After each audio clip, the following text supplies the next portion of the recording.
buenas, bienvenidos otra vez. En el último capítulo, si ustedes recuerdan, nos habíamos quedado con el nombramiento del primer gobierno provisional de la República, ya un nombramiento efectivo con el presidente de la República, que era Niceto Alcalá Zamora, y después nombramos una serie de ministros a los que se van a añadir en los días posteriores dos más, el ministro de Comunicaciones y el ministro de Economía. El ministro de Economía será Nicolau d'Aubert, obedeciendo a lo pactado en el Pacto de San Sebastián. Nicolau d'Aubert, de Acció Catalana, que había estado en la Lliga Regionalista, es uno de los desencantados de la Lliga que se radicalizan en el año 1922, cuando se crea también Estat Català y esta agrupación como decimos, de desencantados y jóvenes de la Lliga, las juventudes de la Lliga, que estaban descontentos después de la huelga de la Canadiense y el abandono de este partido del proceso autonomista o del intento de proceso autonomista. Bueno, pues Nicolau d'Aubert era el líder de Acció Catalana junto con Carrasco i Formiguera. Carrasco i Formiguera, que había sido el que había estado presente en el Pacto de San Sebastián en agosto de 1930. Bueno, pues Nicolau d'Aubert es nombrado, como decimos, ministro de Economía el día 18, pero antes del día 18 vamos a continuar con el mismo día 14, porque son tantas las cosas que pasan en tan pocos días que tengo que sintetizar mucho en estos vídeos para podernos hacer una idea, que no se nos queden detalles importantes e intentar también pues obviar lo más superfluo, ya que bueno, pues no es fácil diferenciar de verdad lo esencial de aquellas cosas que a lo mejor no tienen tanta importancia. Se nombran los ayuntamientos.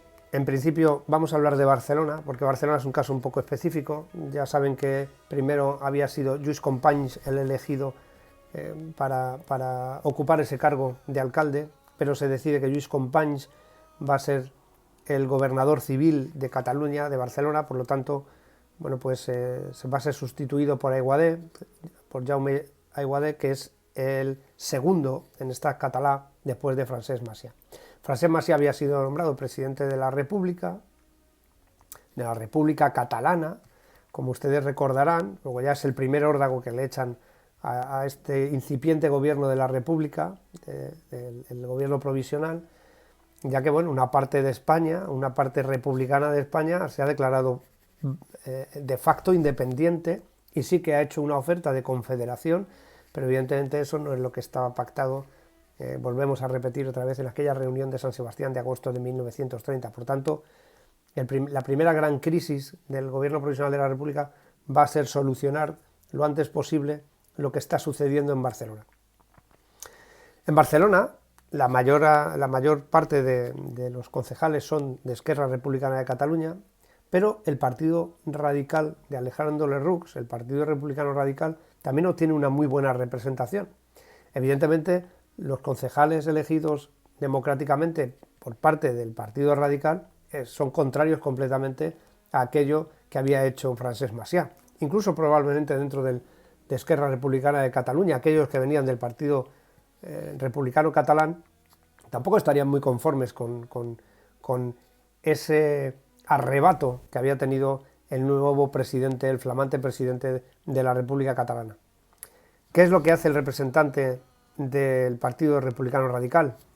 Emiliano Iglesias se va a dirigir al gobierno civil, esto mientras Macià está todavía en el Palacio de la Diputación. Acuérdense ustedes que en ese Palacio de la Diputación es donde va a escribir lo que hoy es el Palau de la Generalitat, donde él va a escribir el manifiesto que hace, donde declara la República Catalana ya por escrito, firmado, y ofrece esa confederación de pueblos ibéricos que, bueno, solamente él, yo creo, en ese momento sabía muy bien lo que era y a qué se refería realmente.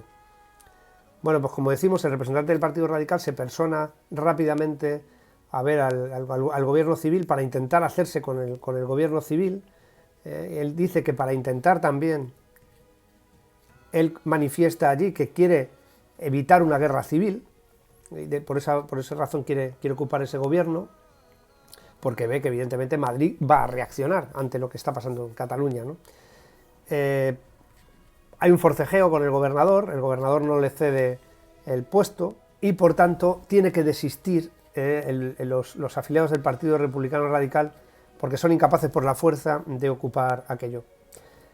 ¿Quién va a desalojar al gobernador civil? Pues lo va a hacer precisamente el ejército, y lo va a hacer a instancias del general López Ochoa. El general López Ochoa, el otro día dije teniente general, y es que lo he visto hoy el vídeo, lo he vuelto a repasar, era general de división, evidentemente, no era teniente general, perdonen el lapsus. Bueno, pues el general López Ochoa, que había ocupado el puesto del general Despullols, si ustedes han visto todos estos capítulos que hemos tenido anteriormente, pues les sonará, porque ya había sido capitán general de Cataluña en otras ocasiones, era un hombre de bastante edad, y bueno, pues había estado moviendo entre el Ministerio de la Guerra, la Capitanía General de Cataluña, que eran las dos partes más importantes, o los dos puestos más importantes que había para los militares, para el generalato, en toda la restauración, en toda la etapa de la restauración. Despullols está como capitán general de Cataluña, y es bueno, pues echado literalmente por López Ochoa, que es amparado por varios capitanes y comandantes que enseguida, bueno, pues le apoyan. No solamente este es el apoyo del ejército en Barcelona, también en Valencia las tropas salen a la calle a jalear la proclamación de la República y desfilan, tropas de caballería desfilan ante la manifestación de los civiles que estaban allí, pues jubilosos de haber logrado a llegar a aquel estado, ¿no? de haber proclamado la República, y son jaleados por la población. Bien, pues es vital la intervención de López Ochoa. ¿Quién va a ocupar entonces el puesto de gobernador civil? Lluís Companys, que va a ser nombrado desde Madrid.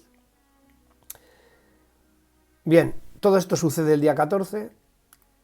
Francesc Macià nombra un gobierno de la República Catalana, entre ellos, como miembro de ese gobierno va a estar el propio Carrasco Formiguera, luego va a conjuntar personal de Esquerra Republicana de Cataluña y de Acció Catalana.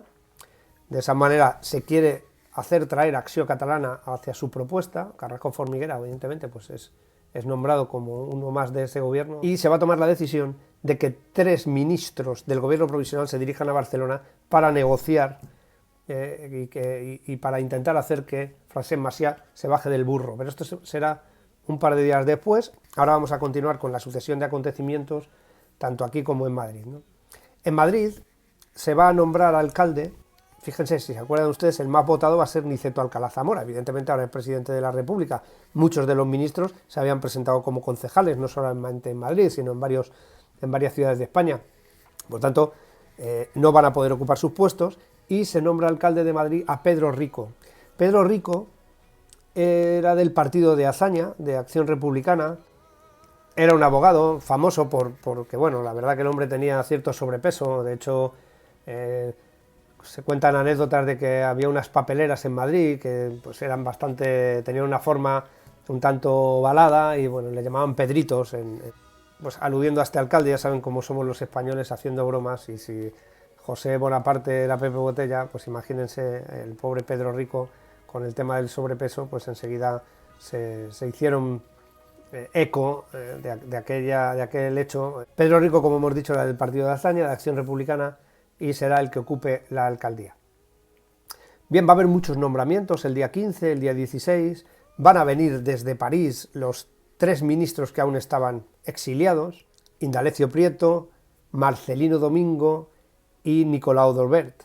Estos 3, si ustedes se acuerdan, no habían estado en el juicio contra la República, no habían estado detenidos porque fueron de los que consiguieron escapar. Luego, Marcelino Domingo, Partido Republicano Radical Socialista, Indalecio Prieto, Partido Socialista Obrero Español, un histórico del partido, y por último Nicolau d'Albert, que ya había sido nombrado ministro de Economía. Creo que el nombramiento oficial es el mismo día 18 de abril, 17 y 18 de abril, Nicolau d'Albert, que iba a ser nombrado ministro de Economía, como decimos, de Acció Catalana. Ellos 3, antes de salir de París, se van a ir a despedir de Santiago Alba, del antiguo ministro de Estado en 1923 del gobierno de José Sánchez Guerra.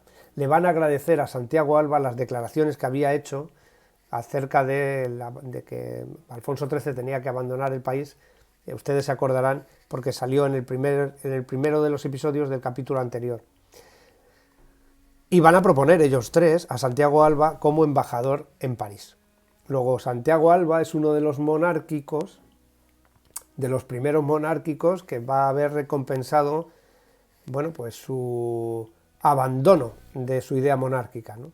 Después, en 1933, llegaría a ser presidente de las Cortes, Santiago Alba, porque llegó a militar, lo veremos luego en vídeos posteriores, en el Partido Republicano Radical, el partido puro republicano, el histórico republicano de Alejandro Lerroux. ¿Quién más viene desde París? Pues van a venir Ramón Franco con el mecánico Rada, acuérdense ustedes, protagonistas de Cuatro Vientos, y el general Queipo de Llano.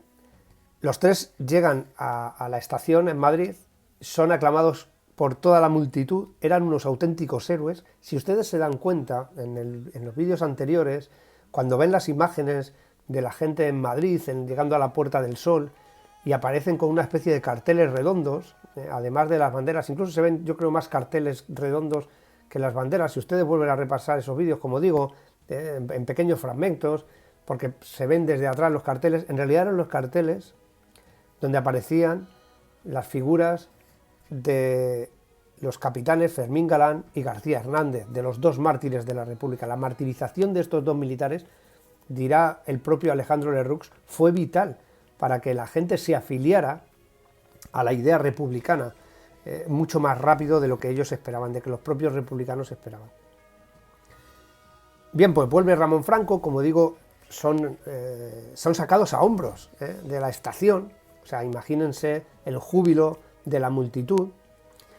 Todo no van a ser parabienes. El propio día 15, las organizaciones obreras del Sindicato Único van a empezar a tener problemas con los sindicatos libres. Habrá tiroteos y habrá varios fallecidos en Barcelona, por supuesto.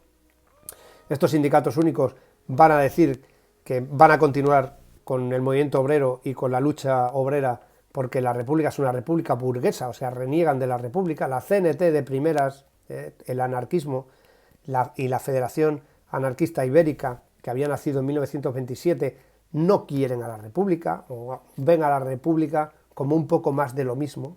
Es importante este detalle, aunque luego irán cambiando a lo largo del proceso del régimen republicano y acabarán en 1936 colaborando. Pero hasta este momento, en este preciso momento, la única fuerza de movimiento obrero que va a participar de la República, con el Partido Socialista Obrero Español, es la Unión General de Trabajadores, cuyo líder había sido Largo Caballero. El Largo Caballero, que ahora va a ser ministro de este flamante gobierno provisional de la República. Por tanto, nos vamos ya, como decimos, a Barcelona. Empieza a haber movimientos, la gente se va a las prisiones, no solamente en Barcelona, pasa también en Bilbao, pasa también en Valencia, pasa en Sevilla, liberan a los presos, porque hay los primeros decretos del gobierno provisional, con el que aparecen en la Gaceta de Madrid. La Gaceta de Madrid es el antiguo boletín oficial del Estado, ¿no?, que antes se llamaba así, Gaceta de Madrid. Bueno, pues aparecen en la Gaceta de Madrid los primeros decretos. El primero de todos es la amnistía para los presos políticos y un indulto general de minimizar las penas para los presos comunes, pero no de liberar a los presos comunes. Bueno, pues esta llegada de las masas a las cárceles hace que se abran y en algunas ciudades se libera a todo el mundo, sean presos comunes o presos políticos. Maciá va a intentar, Maciá era bastante astuto y él sabía que las revoluciones se tienen que hacer con la gente que no tiene nada que perder.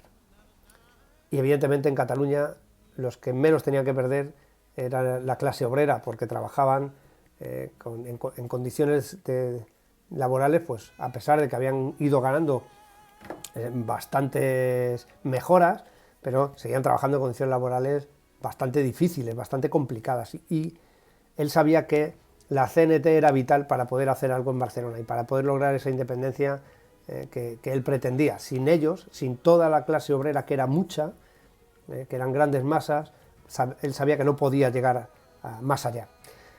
Entonces intenta afiliar a la CNT desde el principio, va a intentar captar a Ángel Pestaña. ¿Se acuerdan ustedes de Ángel Pestaña, verdad?, que había sido, junto con el Noi del Sucre, uno de los líderes cenetistas. Intenta captar a Ángel Pestaña para su gobierno de la República Catalana. Ángel Pestaña se va a negar. La CNT no va a colaborar ni con la República Catalana ni con la República en general.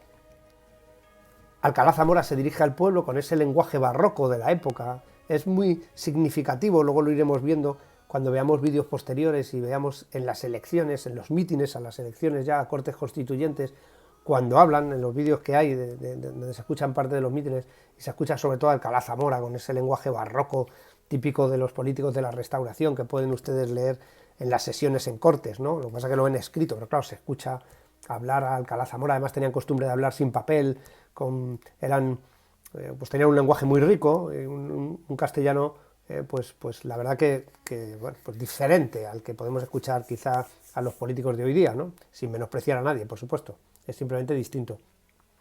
Y sin embargo se ven las caras de los que asistían a estos mítines. Los mítines eran masivos, hay mítines fíjense, de Manuel Azaña, que nunca estuvo en un partido que de verdad tuviera un gran apoyo electoral, y hay mítines de 200.000 personas, o sea, eran barbaridades, porque no había otro medio para poder escuchar a esta gente, ¿no? Entonces, bueno, pues vamos a escuchar a Alcalá Zamora ahora, es un fragmento muy pequeñito, y pues nos va a servir para ver cómo hablaban y cómo era la voz del primer presidente de la República Española.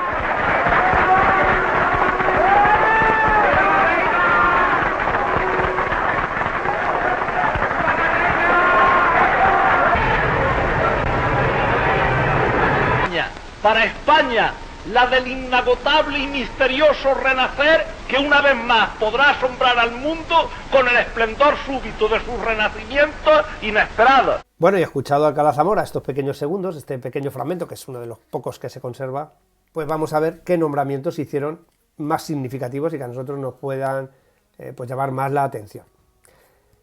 Dentro del Ministerio de la Guerra se va a nombrar a Ramón Franco Bahamonde. Evidentemente todos los que habían luchado por traer a la República van a ser premiados, ¿no? Ramón Franco Bahamonde va a ser director general de la Aeronáutica Militar. Gonzalo Queipo de Llano será capitán general en Madrid. Al general Riquelme se le dará la Capitanía General de Valencia, en principio. Después se nombraría a Cabanellas, al general Cabanellas, como capitán general de Valencia, otro de los generales republicanos. Fíjense, Cabanellas, Queipo de Llano y Ramón Franco, los tres. Quédense con los nombres. Estos tres después se sublevarían contra la República. Ramón Franco no exactamente, pero sí que luego acabó luchando en el bando nacional.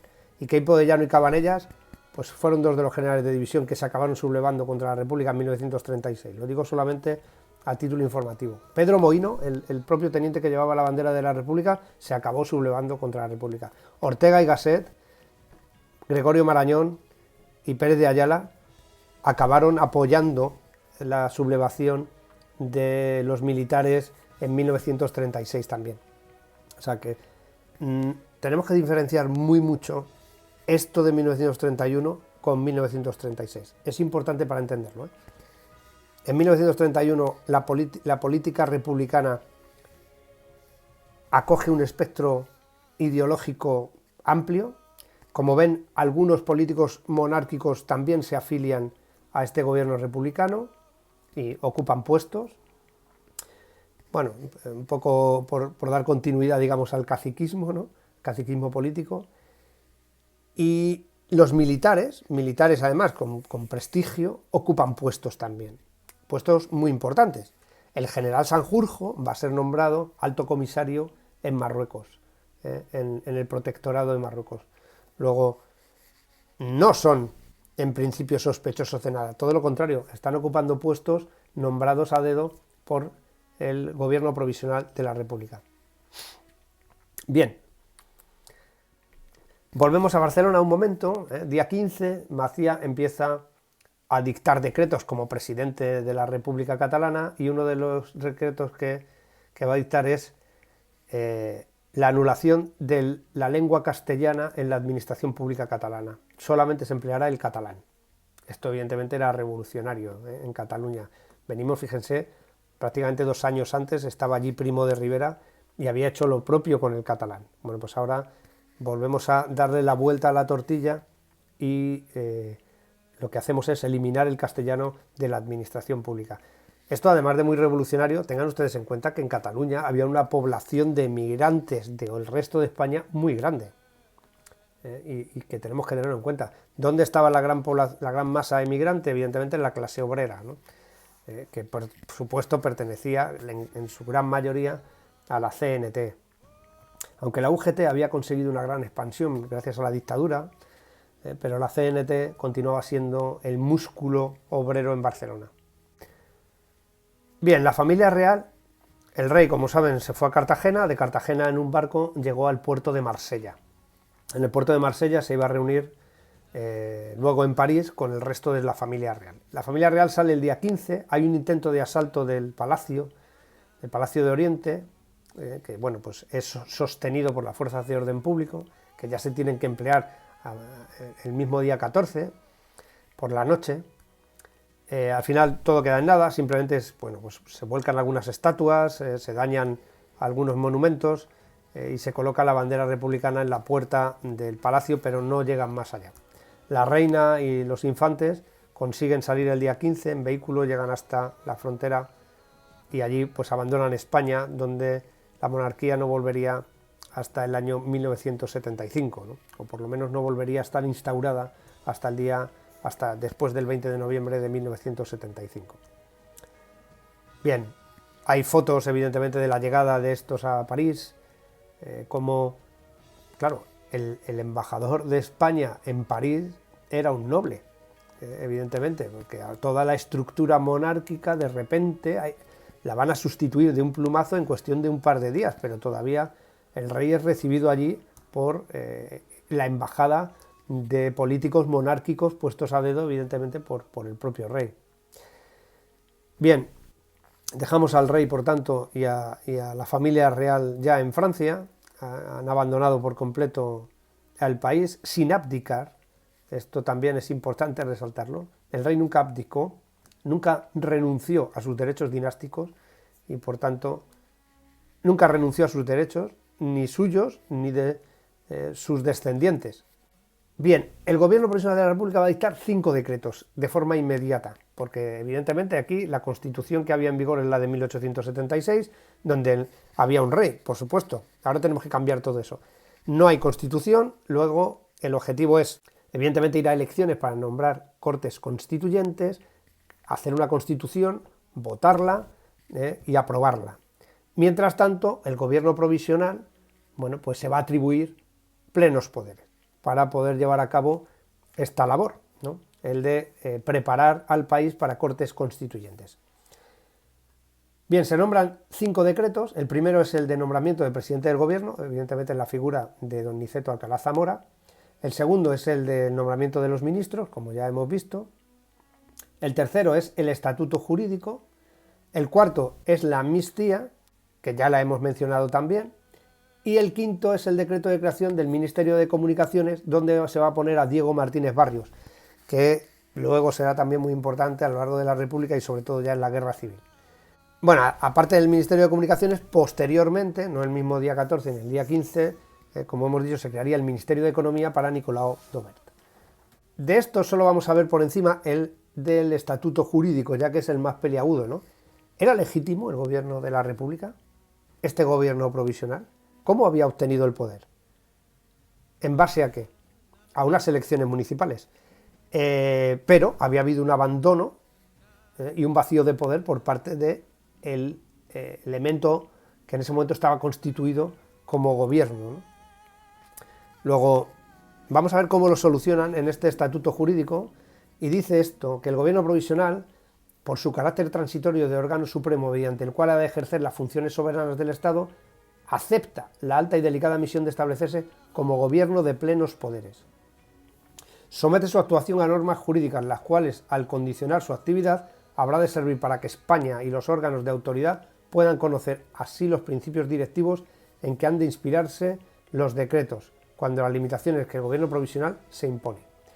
Y tiene una serie de artículos. El primero habla de que el poder tiene un origen democrático, insisten en esto, que el gobierno someterá su actuación al discernimiento y sanción de las Cortes Constituyentes una vez, evidentemente, las Cortes se establezcan. En este momento todavía no hay Cortes.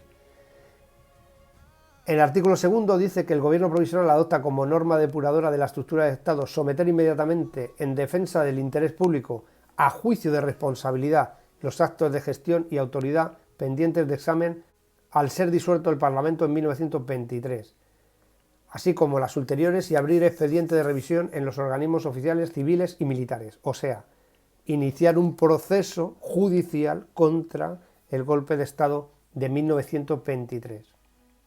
Tercero, respetar de manera plena la conciencia individual, libertad de creencias y cultos. Fíjense, lo primero que decreta el Gobierno Provisional de la República, en su estatuto jurídico, en el artículo 3, ya habla de la libertad de creencias y cultos. Esto va a ser uno de los problemas o uno de los temas más peliagudos y también que más van a enfrentar a los propios miembros del comité, del comité revolucionario, al propio miembro del Gobierno Provisional. Alcalá Zamora era católico devoto, también lo era Miguel Maura, y Manuel Azaña, pues era, en ese sentido, podemos situarlo casi en la esfera de lo anticlerical, ¿no? El cuarto dice, reconocimiento como uno de los principios de la moderna dogmática jurídica de la personalidad sindical y corporativa, base del nuevo derecho social, guiño al Partido Socialista Obrero Español, que formaba parte evidentemente de la conjunción republicano-socialista. Está hablando ya de la personalidad sindical y corporativa. Evidentemente, legalización, por supuesto, de los sindicatos, y volvemos otra vez a las corporaciones. Recuerden ustedes aquellas que había tenido el Partido Socialista Obrero Español hasta 1929, en las que había cooperado y colaborado con el régimen del general Primo de Rivera. El artículo 5, también muy importante, la propiedad privada queda garantizada por la ley. No podrá ser expropiada sino por causa de utilidad pública y previa indemnización correspondiente. Esto seguro que viene de la derecha liberal republicana. El miedo a una reforma agraria en la cual hubiera expropiación sin coste alguno de la tierra por parte no solo de los terratenientes, sino de los medianos propietarios, y esa tierra repartirla, bueno, porque era uno de los problemas que la República consideraba, o los republicanos consideraban tenía España, uno de los grandes problemas estructurales, el problema del ejército, de la macrocefalia militar y de la intervención de los militares en la política, el problema de la Iglesia, pues el problema eclesiástico, vamos a decirlo así, porque evidentemente constituyó al final un problema, la reforma agraria, que era el reparto de la tierra, y aquello libertario de la tierra era para quien la trabaja. Bueno, pues realmente el Gobierno de la República no establece eso de primeras, lo que dice es que da pie a que pudiera haber expropiaciones, pero por supuesto siempre bajo una indemnización económica. De hecho, en la República las expropiaciones que se hagan serán bajo indemnización, no hay reparto de la tierra. Sexto, el Gobierno provisional, en virtud de las razones que justifican la plenitud de su poder, incurriría en verdadero delito si abandonase la República naciente.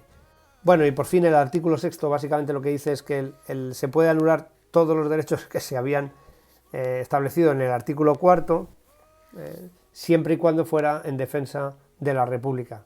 O sea que se podía eliminar el tema de los sindicatos y las corporaciones, si se consideraba que había peligro para el gobierno republicano. Esto es en cierta medida bastante lógico, ya que pues, toda la conflictividad social que había, de esta forma se pueden eliminar los sindicatos de un plumazo, al menos de forma temporal, y de esa manera pues evitar pues, lo que solía pasar, las huelgas generales revolucionarias, etcétera, etcétera, etcétera.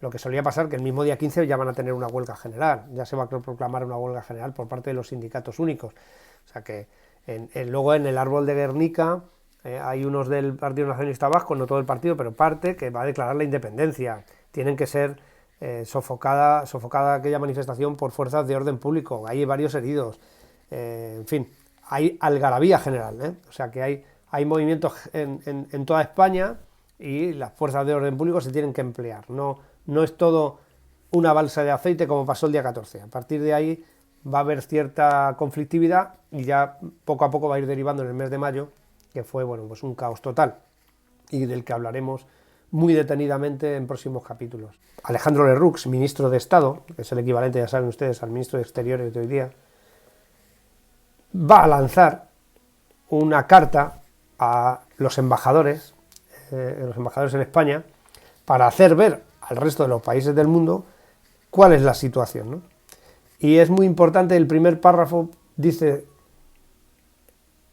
el rey dejó de serlo abandonando voluntariamente el trono y el país para fijar su residencia en el extranjero. Repito, el rey dejó de serlo, abandonando voluntariamente el trono y el país para fijar su residencia en el extranjero. Por tanto, la nación el día 12 del corriente, al encontrarse dueña de sus destinos y sin gobierno que lo rigiera, ha proclamado la República. Esto es lo que explican a las potencias extranjeras. Hay un abandono del rey, por tanto, la nación, dueña de sus destinos, ha proclamado la República por los resultados del día 12 de abril, de esas elecciones municipales. Yo creo que mejor explicado no puede estar. Además, les pongo por supuesto el recorte de esta primera parte de la carta porque tiene cierta sustancia. Bueno, el día 17 se establecen los nombramientos que hemos dicho de Ramón Franco, de Queipo de Llano, de general Cabanellas. También se nombra al general Burguete como presidente del Consejo Supremo de Guerra y Marina. Todos estos van a depender evidentemente del nuevo ministro de la Guerra, que era Manuel Azaña. El día 17 en avión se van a trasladar a Barcelona, esto es muy importante, se van a trasladar a Barcelona los ministros del gobierno provisional, Nicolau d'Olbert, catalán, por supuesto, de Acció Catalana, Marcelino Domingo, catalán, aunque era hijo de un oficial de la Guardia Civil de procedencia sevillana, pero bueno, un catalán de primera generación, como muchos catalanes ya en esa época, porque ya había una inmigración muy importante a la industria catalana en Barcelona, ¿no? Y Fernando de los Ríos. Fernando de los Ríos, que como ustedes saben, catedrático de andaluz de la Universidad de Granada, del Partido Socialista Obrero Español. Hemos hablado muchas veces de él, hemos hablado de que fue de los que viajó a Rusia para la Tercera Internacional y bueno, pues vino escandalizado y de tendencia más socialdemócrata, era un intelectual. Fernando de los Ríos además ya es el ministro de Gracia y Justicia. Marcelino Domingo es el ministro de Instrucción Pública, lo que sería hoy el Ministerio de Educación y Ciencia. Y por último, Nicolau d'Olbert, que era el ministro de Economía. Los tres llegan a Barcelona y se reúnen con Francesc Macià. ¿Cuál es la misión? Evidentemente que Macià se baje del burro, decirle que espere a que se haga una constitución, que se redacte un estatuto, que ese estatuto se enmarque dentro de lo que promulgue la Constitución y que, bueno, que se baje del burro, evidentemente. No se puede nombrar la República Catalana sin contar con el resto y que, bueno, había habido al menos un desajuste con lo previsto en el Pacto de San Sebastián. Por tanto, se reúnen todos. Fernando de los Ríos, una persona muy inteligente, ¿no? Además conocedor de la historia de Cataluña, habla de la Diputación de General, o de la Generalidad de Cataluña, que era una institución de la Edad Media que se encargaba de recaudar impuestos, porque claro, Francesc Macià, ¿qué le va a decir ahora a los catalanes después de haber nombrado la República Catalana? El día 14 y el día 17 va a decir, no, ya no somos la República Catalana, ahora somos la Mancomunidad Catalana otra vez, aquella de 1914 que se eliminó en 1924 por parte de Primo de Rivera. Claro, él se ha puesto en un compromiso, porque evidentemente ha lanzado un órdago, ¿no? Tampoco era ya un hombre muy astuto, con 71 años y muchos tiros pegados desde un punto de vista político, pues ya no le tosía a nadie, y evidentemente lo que hace él es lanzar un órdago.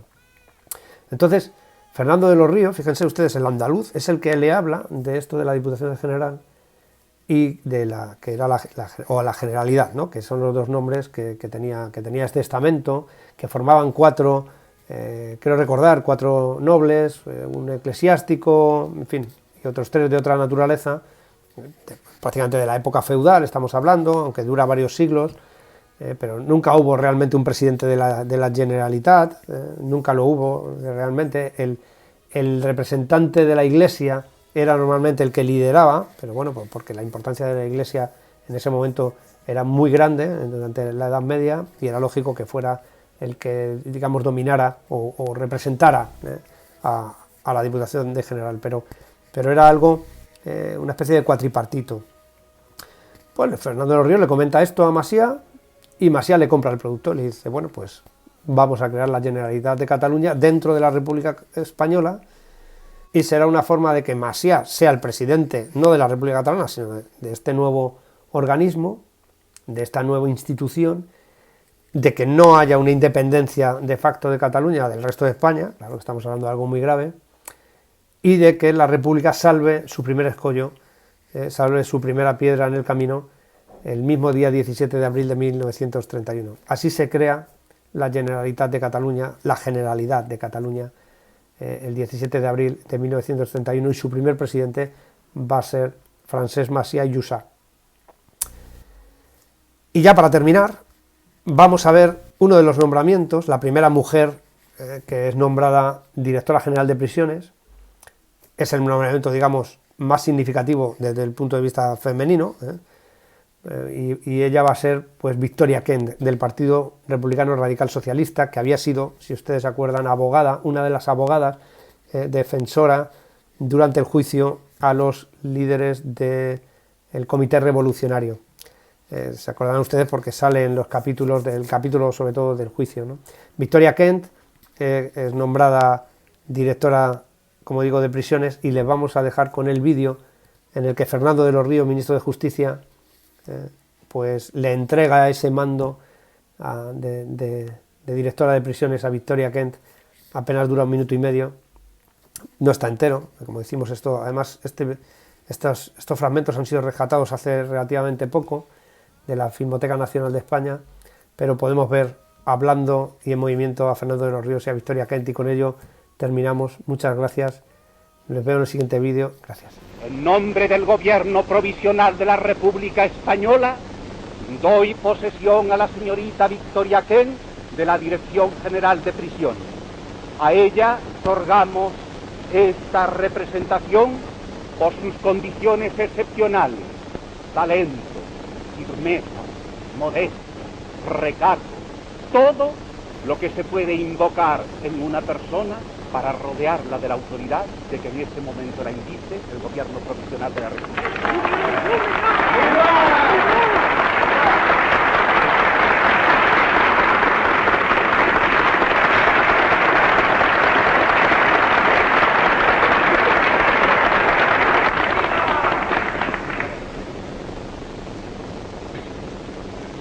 Sean mis primeras palabras